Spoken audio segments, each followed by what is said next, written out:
Alors, bonjour à tous et à toutes. Je m'appelle Simon Bérubé. Je viens de Saint-Pacôme. J'ai été journaliste dans la région plusieurs années, notamment au Placoteux, à Choc FM, à la télévision à Saint-Pascal également, à la télévision communautaire. Et puis ensuite, je suis allé travailler à Yellowknife, au territoire du Nord-Ouest, pour le journal francophone de l'endroit. Après, je voulais apprendre l'espagnol. Je suis parti en Amérique centrale. Depuis une dizaine d'années, je travaille en relations internationales, notamment au départ avec l'Amérique latine. Ensuite, depuis 2014, avec les États-Unis. 10 ans à l'Assemblée nationale en relations interparlementaires et internationales. Et depuis le mois de mars, je travaille au ministère des Relations internationales, à la direction des États-Unis, pupitre Nouvelle-Angleterre. Donc, en gros, c'était les relations du gouvernement du Québec avec les 6 États de la Nouvelle-Angleterre, relations politiques, économiques, sociales, culturelles, etc. Donc, à titre de conseiller en relations internationales. Merci. C'est qu'on va y aller immédiatement avec le premier sujet, urgence climatique et environnement. Ce qu'on veut principalement savoir, oui, la position du parti, mais aussi la position, si vous êtes élu député, ça sera quoi le député qui va défendre ou qui va faire des pressions pour que ça se réalise? Plus du côté personnel de Simon Bérubé que du Bloc. Oui, il n'y a pas de problème. De un, je suis fortement préoccupé par l'urgence climatique. Le rapport du GIEC d'il y a quelques semaines était clair, précis. Il n'est pas minuit moins 1, il est minuit et 5. C'est inquiétant. C'est inquiétant aussi pour les gens de chez nous. C'est inquiétant pour les gens de Montmagny, Lillet, Kamouraska, Rivière-du-Loup. On est d'ailleurs un parti au Bloc québécois qui reconnaît l'existence des changements climatiques, qui s'en inquiète. Une des premières étapes par rapport à notre plateforme, c'est de cesser tout investissement dans le pétrole de l'Ouest canadien. On parle d'un 10 milliards de dollars qui part, bon an, mal an, d'Ottawa, de nos taxes et de nos impôts, qui vont vers les investissements en pétrole et en gaz naturel dans l'Ouest canadien. Maintenant, on parle quels impacts ça peut avoir ici dans notre région, ces investissements-là. Bien, ce sont, comme je le disais, nos taxes et nos impôts qui partent par là. En termes de ressources naturelles, par exemple, ici, on est une région à forte teneur forestière. Eh bien, le fédéral n'investit que 71 millions au Québec en foresterie, alors qu'il met 10 milliards en pétrole et en gaz naturel dans l'Ouest. On veut ici, au Québec, et pour notre région, avoir, d'abord en cessant l'envoi de cet argent-là, avoir notre part du financement pour aider nos entreprises d'ici, pour aider nos acteurs économiques à effectuer cette transition verte-là. Notre part de taxes et impôts envoyés là-bas devrait nous revenir pour investir et aider nos entrepreneurs, nos communautés à faire ce virage vert qui est absolument nécessaire. Autre aspect fort par rapport au changement climatique puis à l'environnement, puis qui est très inquiétant, c'est l'érosion ici sur nos berges. Il doit y avoir des investissements massifs pour protéger nos terres. On parle de terres agricoles, on parle de parcs aussi. Je pense à Montmagny, où on perd 4 pieds de terrain à chaque année dû à l'érosion, parce qu'à cause du réchauffement climatique, justement, les glaces ne sont plus là pour protéger nos berges. On doit avoir des investissements massifs pour bien protéger nos berges. Concernant l'urgence climatique, votre chef, M. Blanchet, a comme appui, a trouvé que le troisième lien, c'était environnemental. Moi, j'ai vu des gens qui ont dit « Oups, c'est quoi cette position-là? » La position de Simon Bérubé là-dessus? Ouais. Ben, en fait, je veux juste spécifier que ce que le chef a dit, c'est qu'il pouvait se mettre dans la peau d'une personne de Montmagny qui dit « Je vais sauver 1 heure de route pour me rendre de Montmagny au centre-ville de Québec. » Maintenant, il n'a pas pris position en faveur du troisième lien en tant que tel. Ce qu'il a dit, le chef, c'est est-ce qu'on peut rendre ce troisième lien-là le plus écologique possible? Maintenant, le Bloc québécois n'est pas en faveur ou n'a pas à être ni pour ni contre le troisième lien. Il s'agit en fait d'une infrastructure, d'une proposition du gouvernement du Québec. Puis il revient au gouvernement du Québec de convaincre la population à travers le BAP, à travers les consultations publiques. C'est au gouvernement du Québec d'aller chercher l'acceptabilité sociale. Maintenant, si les gens s'opposent à ce troisième lien-là, ou si les gens en sont favorables, bien, il y aura beaucoup de consultations à venir. Une chose est sûre, c'est que le Bloc québécois n'a pas à s'ingérer dans les affaires du gouvernement québécois en matière d'infrastructure. Si le troisième lien se fait, ce ne sera pas à cause du Bloc québécois. Si le troisième lien ne se fait pas, ce ne sera pas non plus à cause du Bloc québécois.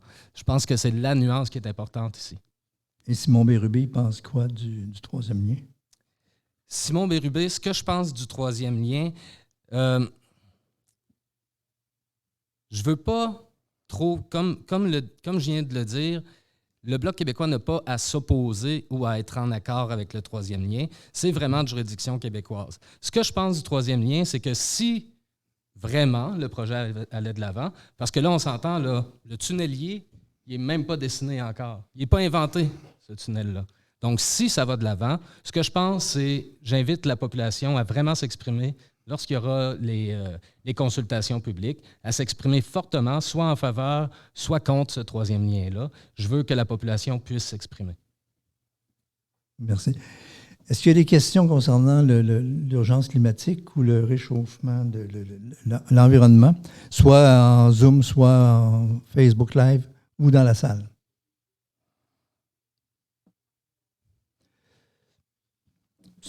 On pourrait aborder le sujet aussi du transport, que de juridiction fédérale et provinciale en même temps. Oui, puis j'ai un aspect, dans ma plateforme en économie et innovation, j'ai un aspect régional à ça. On a ici tout près, en plein centre géographique de notre circonscription, on a Alstom, qui est un constructeur de matériel de transport collectif. Alstom, Bombardier avant, en fait. Bombardier a eu de graves difficultés financières. On a vu les résultats. Bombardier est devenu à peu près peau de chagrin. Puis c'est Alstom, avec quand même, disons-le, des reins beaucoup plus solides, là, qui a repris l'usine de la Pocatière. Et c'est effectivement un équipement de transport collectif. C'est un constructeur d'équipements de transport collectif. Et je crois qu'économiquement, en matière de transport vert, on peut véritablement tirer parti de ce joueur majeur-là dans notre région pour créer des centres de recherche, pour aider par rapport à la sous-traitance. Et lorsque je parlais tantôt des 10 milliards qui sont envoyés dans l'Ouest pour le pétrole, puis qu'on veut notre part de financement du 10 milliards-là en désinvestissant dans le pétrole, bien, c'est de l'argent qu'on pourra mettre en recherche et innovation ici pour justement aider par rapport au transport collectif, puis que notre région puisse devenir un leader mondial en transition vers ces transports-là. Je poursuis s'il y en a d'autres qui ont des questions. Je sais qu'il y avait des organismes en transport collectif qui étaient du côté de Montmagny, tantôt, qui étaient en ligne. S'il y a des questions, c'est le temps. Ça va me faire plaisir. Parce que le transport... Je peux-tu poursuivre là-dessus? Oui, vas-y. Parce que le transport collectif, en fait... c'est l'offre qui crée la demande.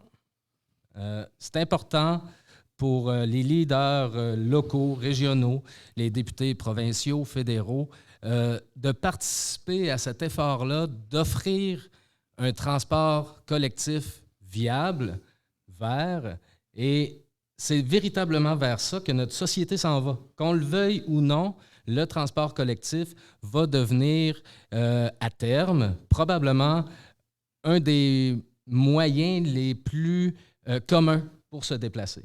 Or, encore faut-il la créer, cette structure-là.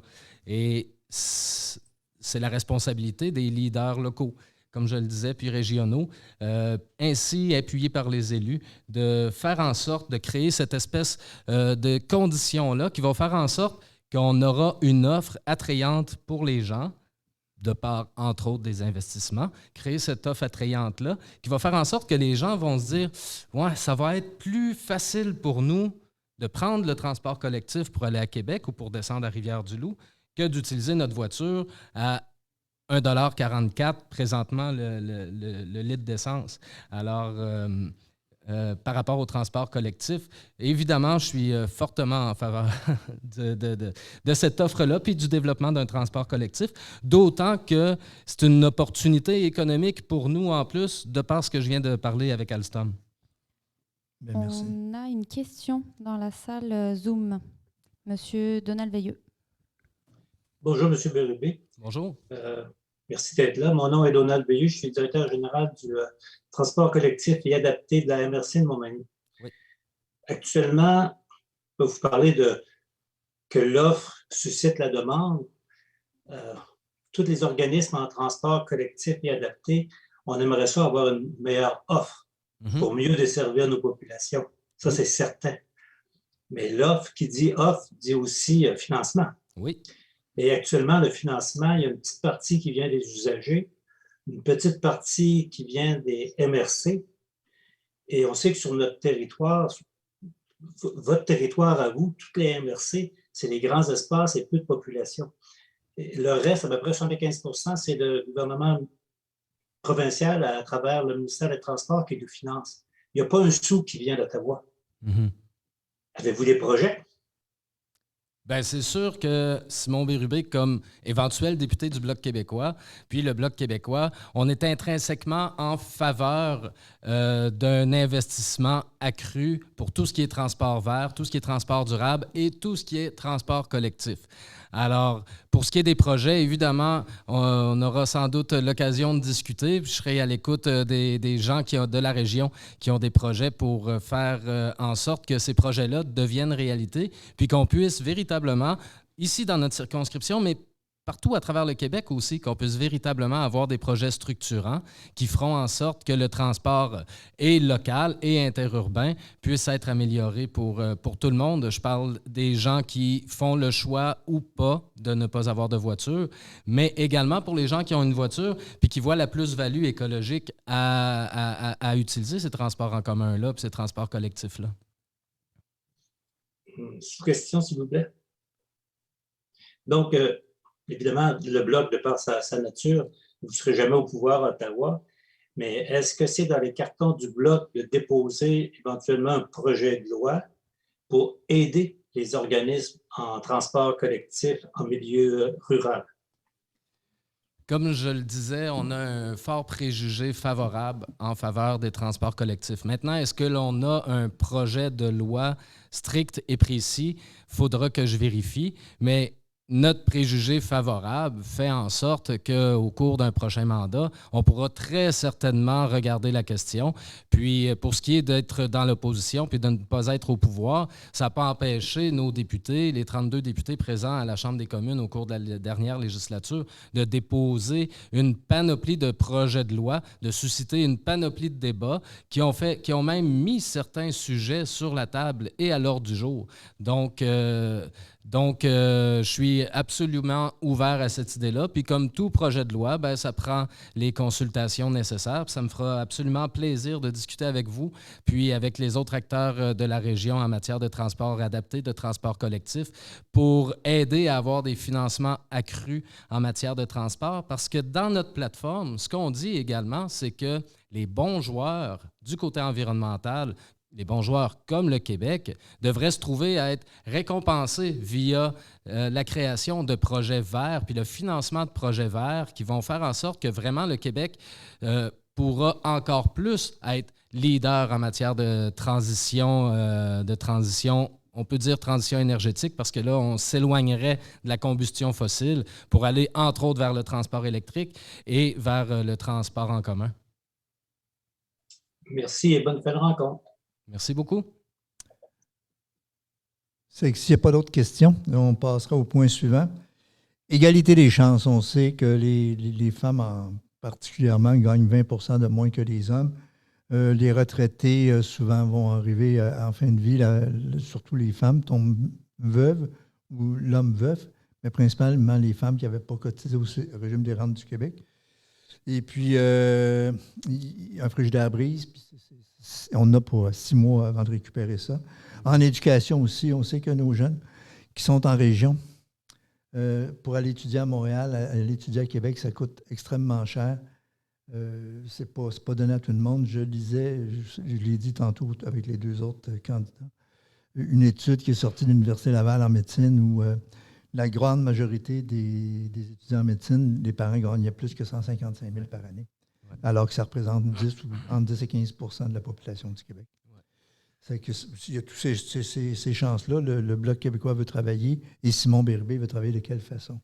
Je ne l'ai peut-être pas mentionné tantôt lorsque je me suis présenté. J'ai été président de la Confédération des associations étudiantes de l'Université Laval, la CADEL.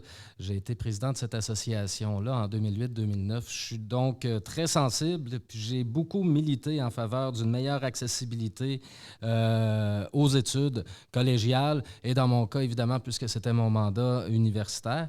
Et cette accessibilité-là, évidemment, ce que je dénonçais beaucoup, c'était que, de un, souvent, effectivement, puis c'est pas juste le cas en médecine, souvent, il fallait avoir des parents aisés pour avoir accès à l'université. Souvent, également, on avait moins de gens des régions qui pouvaient accéder à l'université à cause des coûts inhérents au logement. Les universités sont souvent situées en ville, les logements sont très chers.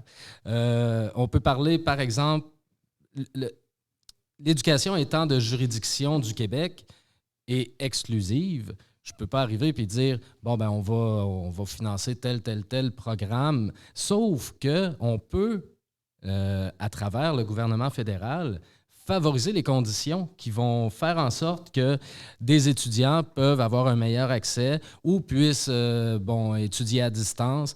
Pour étudier à distance, ça prend accès à Internet à haute vitesse. Ça prend peut-être aussi un réseau cellulaire performant.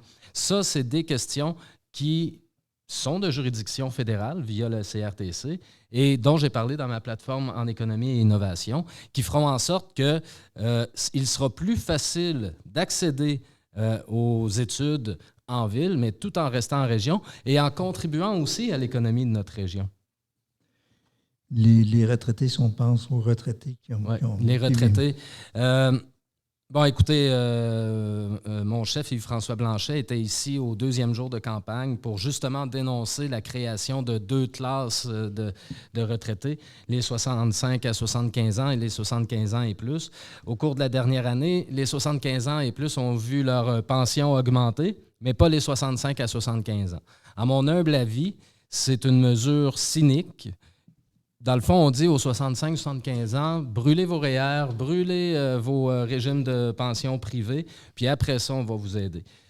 C'est absolument cynique. De même que le chèque de 500 $ qui a été déposé dans les comptes des 75 ans et plus au lendemain du déclenchement de l'élection. Le Bloc québécois va être là pour les personnes âgées de 65 ans et plus pour pas justement qu'il y ait ces disparités-là. Ce que je pense aussi, puis je suis appuyé évidemment par mon parti politique, c'est que présentement, on a un problème du fait que les pensions sont déterminées au gré des volontés politiques des gens, et des volontés politiques du premier ministre. Souvent, ça va être à l'occasion ou à la veille d'élection qu'on va annoncer une hausse des pensions ou de la sécurité du supplément, la sécurité aux revenus. Ce qu'on dit au Bloc québécois, c'est de un, il y a un fort rattrapage à faire. On se rend compte, l'épicerie augmente, le coût de la vie augmente, puis de manière drastique, et c'est encore plus marqué depuis la pandémie, ce qu'on dit, c'est qu'on a un rattrapage à faire. Il faut combler cet écart-là. Puis ensuite, dépolitisons les hausses, puis disons, on l'indexe au coût de la vie d'année en année. C'est quoi? C'est 18 000 qu'une personne qui a la pension plus la sécurité du revenu, c'est 18 000 On est en bas du seuil de la pauvreté. Nos personnes aînées méritent mieux que ça. On doit respecter ça absolument. On doit augmenter. On doit permettre à nos aînés de vivre au-delà du seuil de la pauvreté. Pour l'égalité des chances aussi, on a parlé tantôt de téléphonie cellulaire qui n'est pas accessible sur le territoire. Je pense que c'est la moitié du territoire où on n'a pas accès à Internet. Internet, c'est après se régler. Internet, c'est en train de se régler pour la MRC de Montmagny, pour l'îlet. Il reste du travail à faire au Kamouraska. J'ai discuté avec la députée Proulx la semaine dernière. On a parlé de ce dossier-là. La députée Proulx m'a dit, oui, septembre 2022, ça va être réglé. Moi, ce que je lui ai dit, c'est, Madame la députée, si je suis élu, ça va me faire plaisir de vous appuyer là-dedans. Ça va me faire plaisir de vous aider là-dedans. Le cellulaire, alors là, c'est de juridiction fédérale. Et puis, comme député, je me propose de militer puis de faire en sorte que au cours des années 50, on avait fait la grande corvée de l'électrification rurale. On a dit, quoi qu'il arrive, quels que soient les acteurs économiques, les grandes entreprises, parce qu'on n'avait pas encore eu la nationalisation à ce moment-là, on avait dit on rend l'électricité dans chacune des maisons du Québec. Bien là, c'est rendu un service essentiel, la téléphonie cellulaire et Internet à haute vitesse. C'est rendu essentiel et le même type de grande corvée est absolument nécessaire pour les gens qui y habitent, mais aussi pour que des jeunes familles viennent s'établir ici. Avec le télétravail, avec les études, pour créer des nouvelles entreprises. C'est pas évident, une jeune famille ou un jeune entrepreneur qui arrive puis qui veut s'installer à un endroit moins bien desservi, bien, il va choisir un autre village ou il va choisir une autre ville pour s'installer. Or, il en va de la vitalité économique de nos plus petites municipalités pour faire revivre ces municipalités-là, pour leur donner une vitalité économique. Donc, je me propose de pousser là-dessus beaucoup au cours des prochaines années. Puis je pense que côté égalité des chances, j'avais vu qu'on voulait parler des femmes. Oui, tout à fait, c'est le prochain. C'était le prochain point. Je n'oubliais pas. Je voulais être sûr. Bon, Simon Bérubé, moi-même, le Bloc québécois, par rapport à l'avortement, c'est un droit inaliénable. Contrairement à d'autres partis qui sont plus ambigus, qui sont plus flous, il s'agit d'un droit inaliénable. Puis je me demande personnellement même pourquoi on en parle encore. Pourquoi faut-il encore en parler? Ça devrait être réglé depuis longtemps. C'est un droit inaliénable des femmes de choisir ce qu'elles font avec leur corps. Puis pour la violence faite aux femmes? Pour la violence faite aux femmes, notre plateforme est claire. Ce qu'on dit, ce qu'on veut faire, c'est de faire en sorte, puis là je retrouve mes notes ici, premièrement, on ajoute au code criminel que s'il s'agit de violence familiale, il va s'agir d'un facteur aggravant. Point final. Violence familiale, facteur aggravant, ce qui amènera des peines plus sévères. Il faut aussi aider nos organismes à faire de la prévention. Faire de la prévention pour contrer cette violence-là. Faire de la sensibilisation. Entre autres, auprès d'éventuels agresseurs pour pas qu'ils deviennent des agresseurs. Alors, moi, je me propose également d'être en soutien à ces organismes-là, à vous, à nos organismes, pour prévenir ces agressions-là. Okay. Il y aura certainement des questions dans la salle. Je le souhaite. Ça marche. Est-ce que s'il y a des questions, soit toujours par Facebook Live, Zoom, dans la salle, je vois tout de suite Mme Gravel qui est... Germain, je n'étais pas loin. Bonjour. Rachel Germain, Fédération pour personnes handicapées du KRTB. Enchanté. Concrètement, c'est quoi vos engagements concernant pour favoriser en fait l'inclusion, participation sociale des personnes handicapées? Écoutez, on est sensible à cette question-là, absolument. Puis de manière concrète, ce que je vois beaucoup comme problème, c'est que pour les organismes comme le vôtre, on est obligé de naviguer de projet en projet. On est obligé de faire de la paperasse. On est obligé quasiment d'avoir une ressource à temps plein, ne serait-ce que pour faire la demande, ensuite pour faire le rapport avec la fameuse gestion axée sur les résultats. Puis, pendant ce temps-là, on ne donne pas le service direct aux personnes. Puis, le fait d'être obligé de gérer projet par projet, ben ça crée comme un stress ou une angoisse au sein de l'organisme pour dire, ben là, je vais finir ce projet-là, il va-tu en avoir un autre? Les projets arrivent au gré des volontés encore là des gouvernements puis des politiques. Il faut trouver le moyen de pérenniser un financement qui ne soit pas simplement issu de Centraide ou de... Puis c'est correct, je veux dire, Centraide, j'imagine que Centraide vous aide beaucoup, mais il faut trouver un moyen pour que chacun des organismes, puis pas juste des organismes avec une mission comme le vôtre, mais pour que chacun des organismes puisse arrêter de vivre ce stress-là, d'être obligé de vivre, de vivre de projet en projet. Puis là, ben, le projet se termine, on perd notre employé parce que bon, la personne qu'on avait engagée, son contrat est terminé. En même temps, on perd cette expertise-là. C'est la responsabilité, je crois, des députés, des élus et du gouvernement de pouvoir dire, OK, Là, on a des organismes qui sont devenus essentiels puis qui sont devenus importants pour notre communauté, qui maintiennent ensemble le tissu social de nos communautés. Bien, c'est important de pouvoir les soutenir puis qu'ils deviennent des partenaires, mais des vrais partenaires, pas des organismes qu'on dit on a besoin pour 6 mois, puis après ça, bien, on verra si on en a encore besoin. Puis, donc, pour moi, c'est quelque chose de très important. Évidemment, pour ce qui est de l'emploi des personnes handicapées, pour l'aide à l'emploi, encore là, il s'agit souvent de projet par projet. Il faut, puis là, c'est Simon Bérubé qui parle, il faut trouver le moyen de pérenniser ce genre de programme-là, faire en sorte qu'on puisse aider et les entreprises et les employeurs, mais aussi les organismes qui engagent ces personnes-là via des subventions à l'insertion au travail pour justement que ces personnes-là puissent vivre de manière confortable et autonome. Encore là, je parle d'autonomie, on tombe dans le logement. Via la SCHL, on voit des exemples, je pense surtout au Kamouraska, à Saint-Pascal, où on a créé des coopératives d'habitation qui, pour les personnes handicapées, et qui sont entièrement adaptées à ces personnes-là. C'est un beau projet, mais il faut que ça se multiplie sur notre territoire. Puis comme député, ben, je me propose d'être le porteur de ces dossiers-là à Ottawa, puis de sensibiliser les gens par rapport à ces dossiers-là. C'est important aussi de préciser que oui, via les organismes, on rejoint les personnes, les familles, mais il y en a plusieurs personnes et familles qui ne sont pas intégrées dans un organisme ni membres. Ces gens-là sont aussi difficiles à rejoindre. Il y a beaucoup d'isolement, il y a beaucoup de familles qui vivent de l'épuisement. Je ne sais pas concrètement si vous avez quelque chose de réfléchi déjà là, pour rejoindre ces familles-là, pas nécessairement via les organismes. Là. Bien, écoutez, un député se doit d'être impliqué dans sa communauté, se doit d'aller dans chacun des villages, chacune des municipalités, apprendre à connaître, être à l'écoute aussi.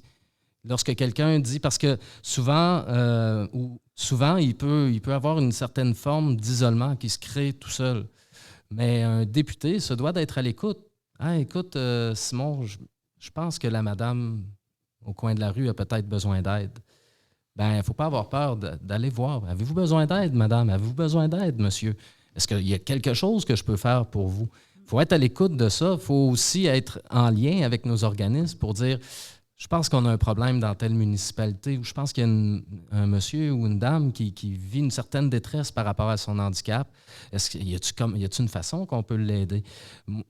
Moi, c'est comme ça que je vois le travail de député. Puis ensuite, ben là, à titre de représentant de nos populations à la Chambre des communes, ben on fait ce qu'il faut, encore une fois, en consultation avec nos organismes. Qu'est-ce que ça prendrait? Comment peut-on mieux rejoindre ces gens-là? Est-ce que c'est par une mesure législative? Est-ce que c'est par une politique? Je ne suis pas quelqu'un, après 10 ans à l'Assemblée nationale, là, dans le personnel neutre et impartial de l'Assemblée nationale, je ne suis pas quelqu'un de très, très, très partisan. Là. Je suis capable de parler avec des gens de tous les partis politiques pour dire, écoute, chez nous, on a telle situation, telle problématique. Comment est-ce qu'on peut aider ou est-ce qu'il y a moyen, dans cette politique-là, d'y ajouter telle chose? Puis pour ça, on n'a pas besoin de faire des esclandres à la télévision puis dans les journaux parfois. Là. Il suffit juste d'avoir une bonne conversation, les yeux dans les yeux, avec la personne qui tient le crayon, là, oui. Puis c'est possible de le faire. Merci beaucoup. Merci. Il y aurait une question dans le Zoom de M. Luc Gosselin. Je vous laisserai débloquer votre micro et prendre la parole. Merci beaucoup. Comme à vos collègues, je pose la même question. Je suis de Revenu de base Québec, moi. Je n'ai pas entendu, vous êtes de? De l'organisme Revenu de base Québec, oui. Et aussi de l'Alliance Revenu de base des régions de l'Est. Oui.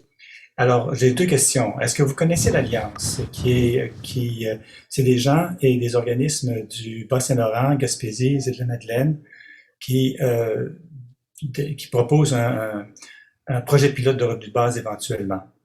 Et ils sont en train de travailler là-dessus. Et puis, j'y suis moi aussi, j'en fais partie. Et puis, l'autre question, c'est est-ce qu'il y a une réflexion qui a été faite sur le revenu de base au Bloc québécois? Je sais que le député Sainte-Marie et, sauf erreur, la députée Charbonneau sont intervenus dans la discussion sur un projet de loi d'une députée libérale qui qui a été discuté en chambre, donc, et puis ils ont pris position en disant qu'ils sont d'accord avec l'idée, mais que c'est une juridiction provinciale. Mais est-ce que le revenu de base est mentionné quelque part dans vos discussions ou dans votre programme? J'en ai pas pris connaissance encore. Pour l'instant, Alors, connaissez-vous l'Alliance? Connaissez-vous l'Alliance, premièrement, et d'autres, donc, écoutez, qui est dans votre région? Ouais. Écoutez, je ne connais pas l'Alliance en tant que telle. Par contre, ça me fait plaisir de vous rencontrer. En ce qui concerne le revenu de base, on parle bien ici de revenu minimum garanti. C'est une autre expression. Tout à fait, oui. Ouais. En ce qui concerne le revenu minimum garanti, M. Sainte-Marie a tout à fait raison de dire que ça devrait, comme politique sociale, ça devrait être au Québec de décider. Maintenant, Simon Bérubé, puis d'ailleurs, je suis content que vous souleviez la question parce que le revenu minimum garanti, personnellement, ça m'a toujours intéressé. J'ai lu le livre de François Blais, j'ai lu évidemment le livre de M. Chartrand. Puis c'est un débat qui, personnellement, m'interpelle puis m'intéresse beaucoup. Puis là, je m'éloigne un petit peu de notre plateforme, ne serait-ce que pour comment ça pourrait être instauré, comment on peut le penser, comment aussi on peut faire en sorte on joue dans une espèce de rattrapage fiscal pour que les personnes qui n'en ont pas besoin puissent retourner cet argent-là dans les coffres du gouvernement, puis que ça aide vraiment les personnes qui en ont besoin pour X, Y ou Z raison. Donc, Simon Bérubé a un préjugé favorable envers le revenu minimum garanti, au moins sur le plan de la philosophie, et je ne vois pas ça comme une utopie, parce qu'il y a déjà des gens qui commencent à y penser dans d'autres pays. L'ancien gouvernement de Philippe Couillard voulait se pencher sur la question aussi. Mais évidemment, ça ne fait pas partie de la plateforme actuelle du Bloc québécois, puisque ça relève du gouvernement du Québec. Mais comme personne qui se présente à des élections, c'est un sujet qui m'intéresse beaucoup, sur lequel j'ai lu passablement. Donc, puis ça me fera plaisir de vous rencontrer pour en discuter davantage. Puis si jamais vous avez des suggestions par rapport au fédéral, par rapport à ça, ça me fera plaisir de les entendre aussi. J'en aurais une tout de suite. Si vous êtes élu, ça serait bien que vous preniez connaissance du projet à l'île du Prince-Édouard là-dessus. Il y a eu un comité d'enquête sur le sujet, et puis il y a eu, ça a été adopté par l'Assemblée législative là-bas, et il y a des pourparlers qui sont commencés pour que le fédéral aide à l'implantation d'un programme de revenu de base à l'île du Prince-Édouard. Donc, il y a un ajustement fédéral-provincial là, qui est en train de se bâtir là-bas. Ouais, et vous savez sans doute que l'assurance santé a été créée comme ça. Hein? C'est parti en Saskatchewan et puis ça a été adopté partout au Canada. En tout cas, donc, je vous encourage. Merci. Je suis très content de savoir que vous êtes intéressé au sujet, que vous avez lu des livres sur le sujet, et les principaux livres québécois sur le sujet, vous les avez mentionnés. Oui, puis plusieurs personnes, si je peux juste ajouter, plusieurs personnes voient ça comme une espèce d'utopie vraiment campée à gauche. Je veux dire, Monsieur Philippe Couillard n'était pas nécessairement très identifié à la gauche, là. Pourtant, il a voulu au moins étudier la question. C'est une idée qui continue de faire son chemin, voir comment ça peut s'appliquer. Ça reste à déterminer. Puis il y a d'ailleurs aussi des gens à droite qui sont d'accord avec ça, sous d'autres modalités plus à droite aussi. Donc, moi, je trouve que c'est un immense débat de société qui est fort intéressant. Merci. Merci, M. Gosselin. Des questions, soit de la salle, concernant le point égalité des chances? Sinon, j'ai un autre point que j'aimerais ajouter aussi concernant l'égalité des chances. Si OK, voulez. oui. Ouais. C'est le programme des garderies. On a eu une entente. Puis c'est une question d'égalité des chances parce que à la fin du congé parental, si une famille n'a pas trouvé sa place en garderie, on s'entend qu'à très, très forte majorité, c'est la maman qui doit demeurer à la maison.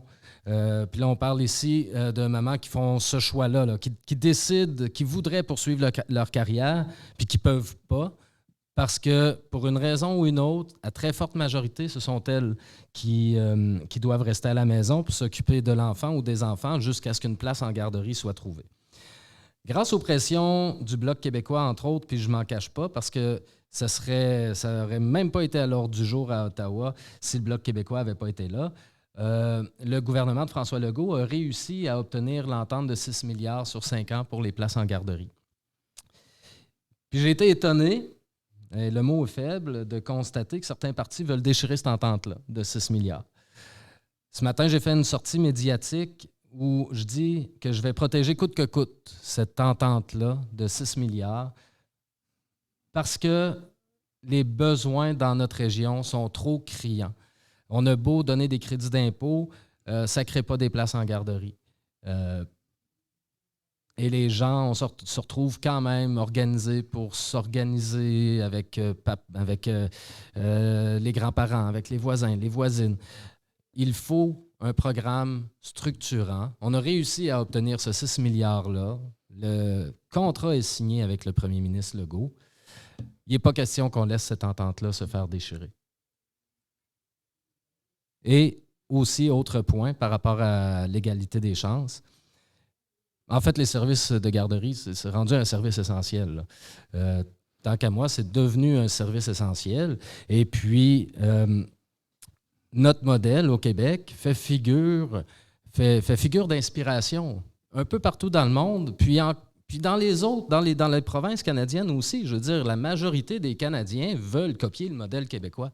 Il n'y a aucune raison de déchirer cette entente-là.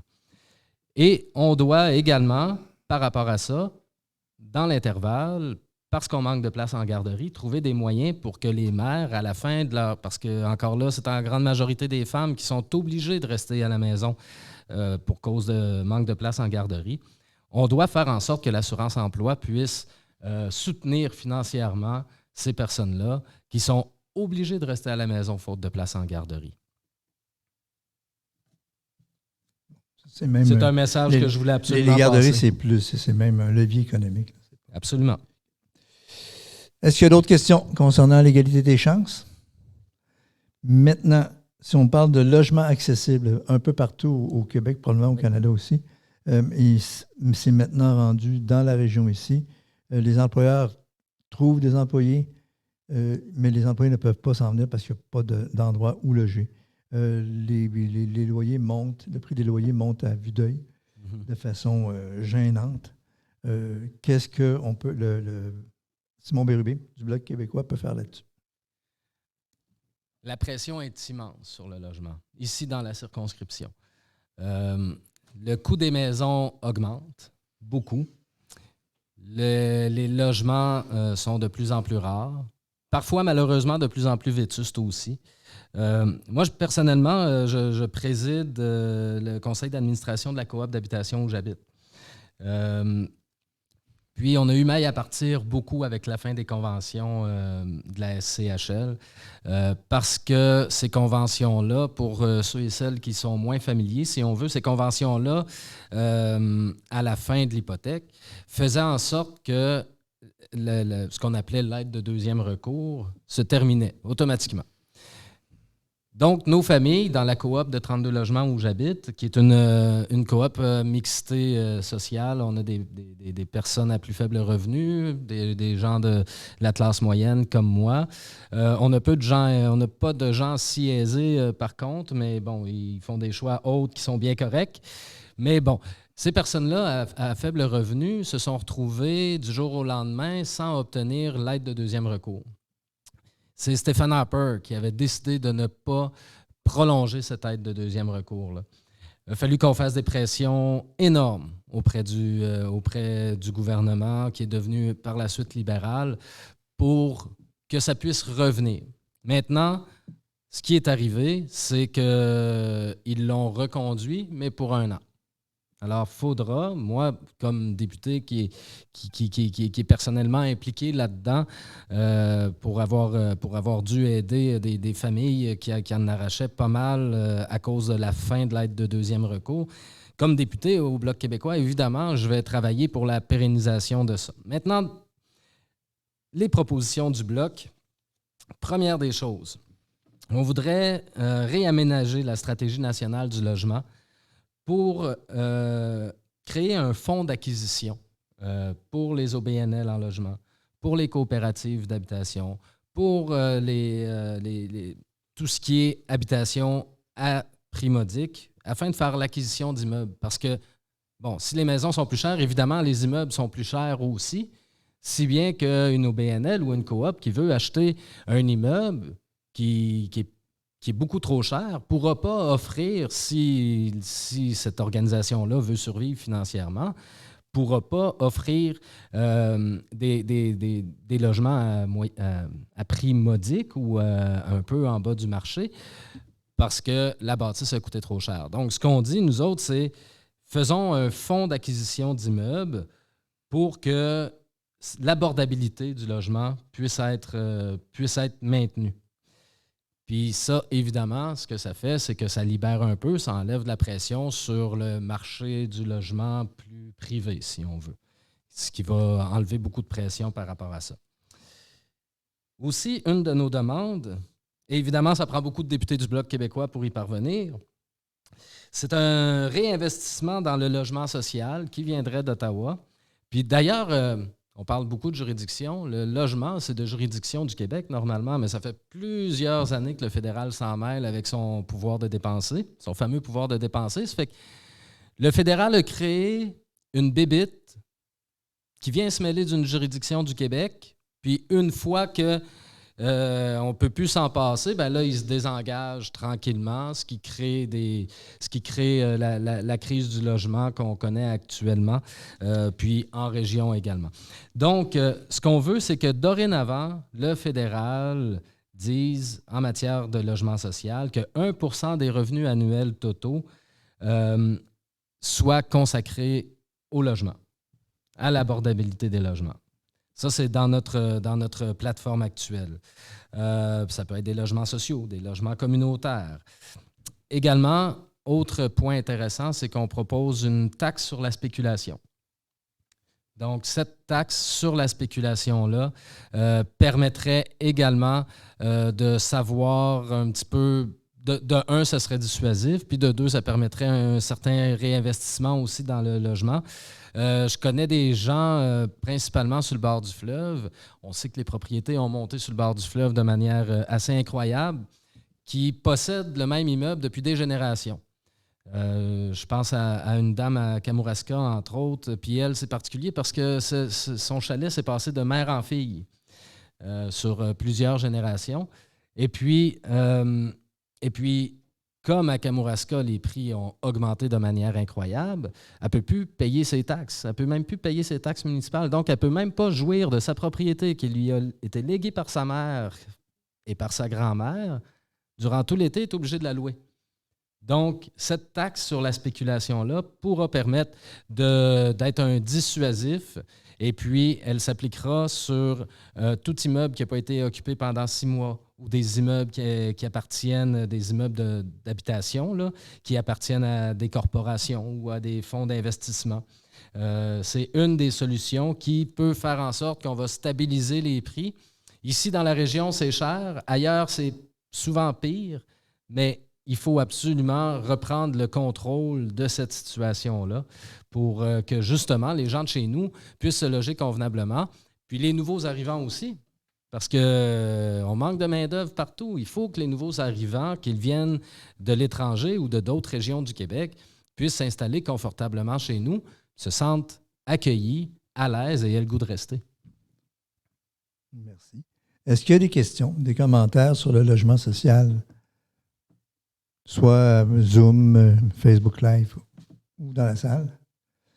Moi, j'aurais une autre question à poser au candidat Simon Bérubé du Bloc québécois. La souveraineté, il arrive quoi?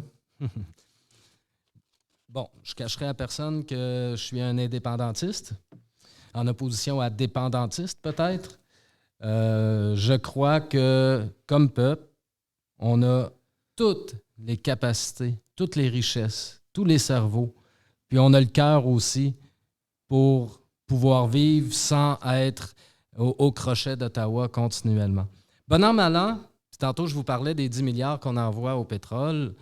Bon an, mal an, c'est 33 milliards des taxes et impôts du Québec qui s'en vont à Ottawa puis qui ne reviennent jamais. C'est énorme. C'est énorme. Maintenant, ça n'a pas besoin d'un cours en sciences politiques pour savoir que ce n'est pas à Ottawa que l'indépendance va se décider.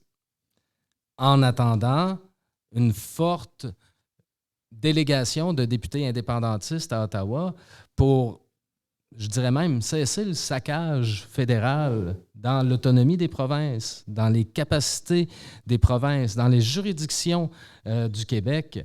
Une forte députation d'indépendantistes à Ottawa est nécessaire. Comme d'ailleurs, les Catalans ont une forte députation indépendantiste à Madrid, comme l'Écosse avec le SNP a une forte députation aussi à Westminster. Or, on n'est pas différent de personne. On n'est pas meilleur, on n'est pas pire, mais c'est une stratégie. Puis le Bloc est une des premières formations politiques indépendantistes à s'être fait élire au sein du Parlement central. Puis ça doit marcher pas pire parce que maintenant, ça fait des petits en Écosse, ça fait des petits en Catalogne. Évidemment, pour ce qui est de l'indépendance, c'est au peuple québécois de décider, via son gouvernement du Québec. Alors, rendu là, c'est entre les mains de monsieur et madame de nos 8,5 millions d'habitants et de concitoyens et concitoyennes ici à décider quand et comment se fera l'indépendance. Merci. C'est que s'il n'y a pas d'autres questions, on arriverait vers la fin. Juste avant de vous laisser le mot de la fin, je veux vous remercier, Simon Bérubé. C'est un grand plaisir. Venu nous rencontrer. On s'est apprécié du milieu communautaire. C'est enregistré, ça sera rediffusé parce qu'il y en avait beaucoup qui ne sont pas encore de retour de vacances. Là. Mm-hmm. C'est que merci beaucoup d'être venu, c'est appréciable. Je vous laisse le mot de la fin. Bien, écoutez, ça me fait vraiment plaisir d'être là. Ça me fait vraiment plaisir pour certains d'entre vous de vous rencontrer pour la première fois. Je connais déjà quelques visages ici dans la salle avec qui j'ai eu l'occasion d'échanger de manière plus personnelle, parfois professionnelle aussi. Puis j'ai très hâte de travailler avec vous. J'ai été impliqué au cours de ma vie, notamment, je le disais, dans le monde étudiant pour l'accessibilité aux études. J'ai été impliqué en matière de logement comme président de conseil d'administration de coopératives d'habitation. J'ai été sensibilisé à beaucoup d'enjeux sociaux au cours de ma vie. Puis, écoutez, le 20 septembre prochain, si le 21, je veux gagner votre confiance d'ici le 20 septembre prochain. À partir du 21, ce sera de garder votre confiance. Si jamais vous me l'accordez, vous pourrez toujours compter sur Simon Bérubé à titre de député dans Montmagny-Lillet, Kamouraska, Rivière-du-Loup, pour vous appuyer, vous guider aussi à travers les divers méandres des programmes fédéraux, des programmes financement fédéraux. Puis surtout, tenter de vous rendre la vie plus facile via les interventions qu'on peut faire à Ottawa, via une certaine pérennité dans le financement, dans les programmes, pour tenter aussi de faire en sorte que vous n'ayez plus, ou à tout le moins que vous ayez moins à vous... j'oserais pas dire à perdre votre temps, mais je l'ai dit quand même, à travers du montage de projets, à travers une reddition de comptes excessive. Je ne suis pas contre la reddition de comptes, mais à un moment donné, c'est qu'il faut que l'action se fasse, puis je le sais que les ressources humaines sont limitées. Il faut être sur le terrain. Vous avez besoin de parler à votre monde, vous avez besoin d'aider votre monde.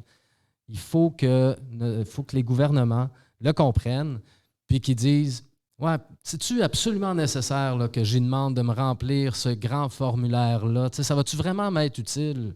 Ou c'est mieux que le directeur ou la directrice de l'organisme puis son équipe ait vraiment les pieds sur le terrain? » Puis mon ancien patron disait les mains dans le gambouis là, pour dire on est dans l'action, là, on aide le monde, On fait des actions concrètes pour le monde. Reddition de compte, oui, évidemment, tout le monde doit faire de la reddition de compte. C'est pas obligé d'être si compliqué que ça. Ça, vous avez demandé l'opinion de Simon Bérubé plus que de la plateforme. Je vous l'ai donné, je viens de vous la donner.